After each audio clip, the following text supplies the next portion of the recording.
What's going on, people? Look at that, it's gone on the wrong side. It's the wrong side, straight back to where it needs to go to. What's going on, people? Welcome to United View. Welcome to the match preview for our game against Newcastle. Yes, against the Geordies up at St. James's Park tomorrow, 2nd of December. And listen, had to bring through Matty Renton, of course. Listen, he's been on cloud nine recently, man. You know, especially at St. James's Park, big wins against Chelsea, VAR controversy, win against Arsenal. Smash PSG there. Yes, okay, they lost against Dortmund and stuff. You've just been going through a lot, you know what I mean? But you're just riding the wave back from Paris. So yeah, big up, man. Thanks for coming through. Big game tomorrow, bro. Pleasure, bro. It is. I tell you what, this is probably the biggest game of the season, for Newcastle at home in the Premier League. Really? I think. Honestly, mate, I think it is because, I don't want to speak for all Newcastle fans, but I think on the whole, and for me, no Sunderland being in the league, get that in there so you can actually see me thumb. No Sunderland being in the league, and then there's no Middlesbrough, which probably wouldn't have counted anyways. There's no derbies for us, right? But our biggest rivalry for me, I mean, it's becoming Liverpool because of the hatred against Klopp and Tyndall and all that. Yeah. But Man United, it's there since the 90s, isn't it? It's there, the key against Alex days. It's there for Roy Keane, Shearer. It's there for Carabao Cup final this year. Do you know what I mean? So for me, mate, it's one of those games where when the fixtures come out, you look for it, and I'm buzzing for it. Buzzing for Saturday night. Do you know what? It's really interesting to you say that. I've never thought of it like that. That could be from a Newcastle fans' perspective. That you guys see us like, yeah, that's our game. Like, and obviously, yeah, the Carabao Cup final. Obviously, we just saw it as we needed to get a first trophy under our new manager. Not it's Newcastle. We just saw it as we had to win. And then obviously, look, you come and took the Carabao Cup off us during the season. 3-0, easy. You know what I mean? So yeah, I feel like it's a tough game. That's what I do know. And I will say, it's my birthday tomorrow. And that's yes, that's lovely. If these boys would ruin my birthday, please, bro, this could be one of the best presents ever. Like beating Newcastle, St. James's Park. Everyone thinks we're going to get brushed. Everyone thinks we're going to get rinsed. Obviously, last time we went to St. James's Park, it was only 2-0, if I remember correctly. Or was it 3? But it should have been more. 2. And it was 2, but you battered us. Absolutely battered us. And it was after the Carabao Cup final when obviously Eddie Howe and that famous thing was giving it, saying they want a quick game, we'll give it to him. And you steamrolled us. And I just want to see us get a big away win, honestly, against the top 6 side. We ain't won. We still haven't won. That's under Eric Ten Hag. Last season, this season, lost against Spurs, lost against Arsenal. And then we haven't played any of the top 6 away after that. But this is another opportunity. Can we do it? You know what I mean? A couple games after that, we got Liverpool away. Can we do that? Like, these are all question marks I want to see. Yeah. We got Chelsea at home just before that. These are really tough games for us, man. But we have to be ready. And everyone's sort of saying that, I'll not say everyone, a lot of people are predicting we're going to get brushed. But I don't know if it's because of my birthday. But I'm like, I'm just seeing a few signs that I think will compete better than people think will compete. Yeah, mate, I tell you what, it's not come at a good time for us, this game, at all. You've seen our injury list, 14 players injured, but you've had injuries this season as well. Loads. You've got loads. Your defence is a bit mismatched. You're bringing in Evans and whatever. We've brought in Lascelles and Dummett and that and Kraft and everything you've seen at Old Trafford. The 11 on the pitch for Newcastle is still good enough. We've seen that against Chelsea. 100% you know solid. I mean? Seen it against Chelsea. It's still good enough. It's just the bench, man. The bench, obviously. Nobody has ever seen 3 goalkeepers on the bench in the Premier League before. I don't think. Have they? Last week again against Chelsea. And then during the week against Paris Saint-Germain, we had 7 people on the bench out of a possible 9. Couldn't even fill the and I'm looking at it, Parkinson, Huntley, never heard of him. Ndui, Lewis Hall, I do know. Karius, I do know. Dummett and Dubravka. Wow. Yeah, man. And is that going to be the same? Well, Eddie Howe always keeps these cards close to his chest, but he said, nothing's changed. Yeah. Same sort of thing. Hopefully there's no more injuries after the PSG game. They're assessing a couple of players. So that's the thing they've got to take into account. These games are coming thick and fast. And our problem in Paris was that we couldn't bring on fresh legs because everyone was dead on the feet. On Tuesday night, I think we go on to win that game if we can bring on a Harvey Barnes. We can bring on a Jacob Murphy. We can bring on a Sean Longstaff. Tonali was already starting. Dan Bain. Loads of players who are key. So many. We haven't got enough, mate. But Hotman not there. Botman's still not even training. No one even knows. He's been out for months already. You know, it's a lot, but you can manage him. You've got no Callum Wilson to help with the load. Like it's exactly just, no strikers. It's a lot, and you know when I'm looking at that bench, I'm just like wow. But then I am looking at the starting team, and I am obviously taking into consideration that it is at Newcastle. You know, it is at your ground, and it's absolutely rocking there. And it was the same when you played against Arsenal. It was the same when you played against Chelsea. That you're on the kind of thin ground. It was the same when you come to Old Trafford when you had to rest those guys because you've only got thin ground. So you played all the players who never play, like Matt Ritchie and Dummett and Kraft, and you won 3-0, mate. So yeah, do you know what I mean? So I'm under no illusions that even though you do have those injuries, your starting 11 from minute 1 will be absolutely at it. You know, Gordon, Isak, Almiron. That's a problem. Do you know what I mean? That's a problem. Bruno Guimaraes, you know, Joe Linton, powerful. That's a problem. Young Lewis Miley's doing really, really well. You know what I mean? Kieran Trippier, you know what quality you're getting. Liverento's been incredible. Do you know what I mean? Unbelievable, mate. He's been so good. So, and for Lascelles and Shah, look, they're doing a professional job. So just because you're decimated and you're physically not maybe as strong, from the off, you won't be like that. I think that'll be as the game goes on. And that's why for us, it's so important. I'm saying like, we have to show a bit because actually, I'm not going to be all doom and gloom on this preview. I'm not. I don't know. Again, like 1st of December, looking towards Christmas, it's my birthday. Maybe it is a bit of hopium, but I'm actually going to use a bit of evidence because against Everton, 10 points, and I know Everton are not you. You are way better than Everton. Let me get that out there.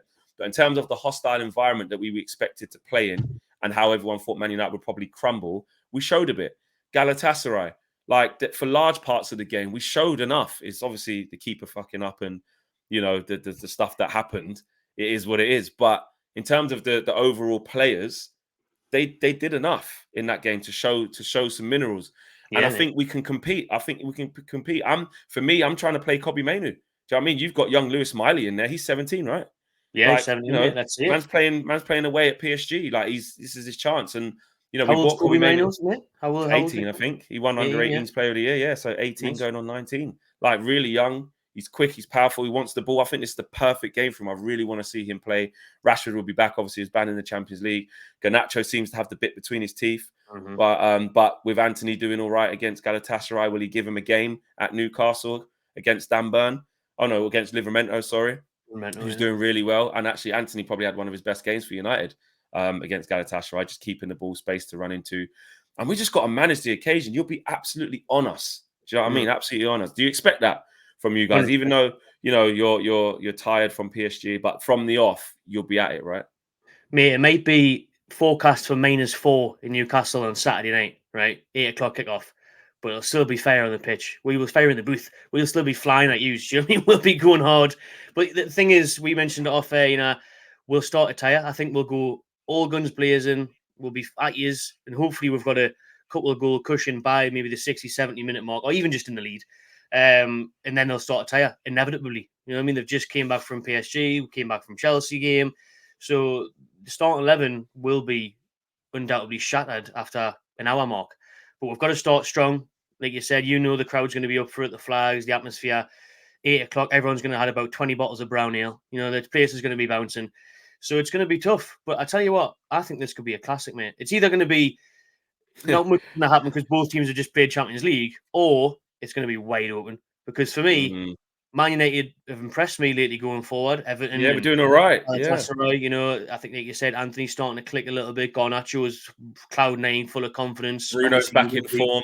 Bruno's, Hoyland's, hold up play. You know, he's getting involved. Hoyland will probably get his first Premier League goal against Newcastle. You know, we'll let him in for that. But at the back with Onana, you never know what could happen. So, and Newcastle are good going forward. Listen, it was a perfect away performance in the Champions League. Really, it was really good. Defended solid. Got robbed by VAR, but it did. For me, going forward, listen, you've seen against Chelsea, put 4 past them. Anthony Gordon on smoke, Joe Linton in people's faces. So this could be a classic, mate. I wouldn't be surprised. Lots of goals. Yeah, and it's, you know, you say all those things there, you know, like Anthony Gordon. I remember, like, honestly, when he was maybe we were going to go Chelsea for like 60 million or whatever it was in that summer, I was like, this kid, man, he's only just come on the scene. He's hardly done it even at Everton. He's not even that good. You know what I mean? Then he goes to new boys, and I'm like, I don't get that. I don't see it. He's been unbelievable. He went on strike for the right reason to get the move he believed was right for him, and he's been so good. Listen, that's Eddie Howe, mate. Honestly, well, his potential, but Eddie Howe getting it out of him, because in his whole Everton career, he scored 5 goals. This season, he scored 5 goals already. We're only in December. Already. Do you know what I mean? So, and he's at it. He's a willing runner. You know, Isak is he's just top quality. I'd love a forward like Isak. He's just, obviously the injuries is a bit of a problem because you want to keep him more fit. But he's just so good. He's just so good. And Almiron, we saw it at Old Trafford just gone, and everyone knows what this version of Almiron is since Jack Grealish did that thing to him. He's a new Almiron. I really he never looked back since. You know what you get with Bruno Guimaraes. Yeah, exactly. Joe Linton's powerful, and that's what I'm saying. We've got to match all these things. For me, Wan-Bissaka has to play against the likes of Gordon. He's got to match them runs in 1v1 situations. Obviously, now we've got Luke Shaw back in, which is massive for us. He needs to be ready for Almiron's runs and his movement. Harry Maguire and Lindelof will continue. There's no Varane, bro. He's not playing him. Like, he just leaves him on the bench. He's fit, and he's just not even picking. Bro, he's been fit for ages. Yeah, he's just since the Manchester derby. Since the Manchester derby, which we lost. Varane's fit. Just another Ten Hag falling out then, or did you just not see? People have said that, but they're saying that he only likes those two at right centre back. He doesn't like any of them at left centre back. So to be fair, he's sticking to his principles, and to be fair to Harry Maguire, he's been playing well. So he's Maguire's been playing well. There were times when he wasn't playing for ages, when Varane was playing well, and now this is his time to sit. I'm just keeping it fair. But it is odd because obviously Varane is better than Maguire. But with what we'd want to do, with how on the ball, I'd probably say Maguire is better than Varane. But in reading danger and being aware of things and getting on the end of things and sussing out the danger, it's Varane all day, easy. But is Ten Hag going to stick with Onana then after the other night? Or what?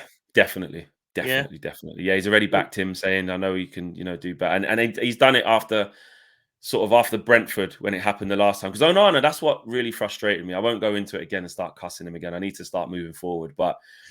Like it's just so annoying because it looked like he was turning a corner, making some good saves against Everton, made some good saves against Fulham. And then a couple of the wins that we were getting, Luton and stuff, it was like you weren't really seeing his name. Like he's just under the radar, which is what you want. But every 6 or 7 games, he seems to just do this. Do you know what I mean? And calamitous. And I'm worried about him. Big atmosphere. You know what I mean? Eddie Howe was saying, shoot on sight. Yeah, you've got Kieran Trippier on free kicks, float it in dangerous area. Make it any delivery, Trips is like from anywhere across the final third. His delivery spot on, and corners and normal free kicks at shooting. He's going to look at what Ziyech was doing, which wasn't amazing. And Trips is easy going to be able to do that. Easy. Yeah. So that's a big worry for me. What's his, I can foresee another mistake. I can. So yeah, man, it ain't going to be easy, but I've actually got hope that we will compete. I don't think that means we win the game. I think it'll be a draw, though. I don't think we'll lose. I've got a feeling that we might surprise. I think everyone expects us to get steamrolled, and I don't think we will. Might be stupid saying that, and it could be my worst nightmare, but that's just how I feel. I mean, honestly, I think because of the injuries and because of you lot look good going forward, and you have been playing well in the Premier League, stringing a lot of wins together. That's why I was mentioning Onana, because he could literally rest on this game for me. Whatever Onana turns up, if it's Premier League Onana, which we've seen in recent times, where he's done a job, he's been good, or if it's the crazy lost the plot Onana, then it could be a madness. It could be anything can happen, because you could just have your Brunos and your Trips and everyone just shooting on sight and just going mad. Isak, just Gordon, whatever, and it could be very entertaining. Let's hope that's the case. Yeah. But if Onana turns up, has his head switched on, then it could be. I mean, I wouldn't be surprised if it was a draw. Honestly, I would not be surprised if it was a draw, and it wouldn't be the worst result, especially considering. No, oh mate, I'll take that now.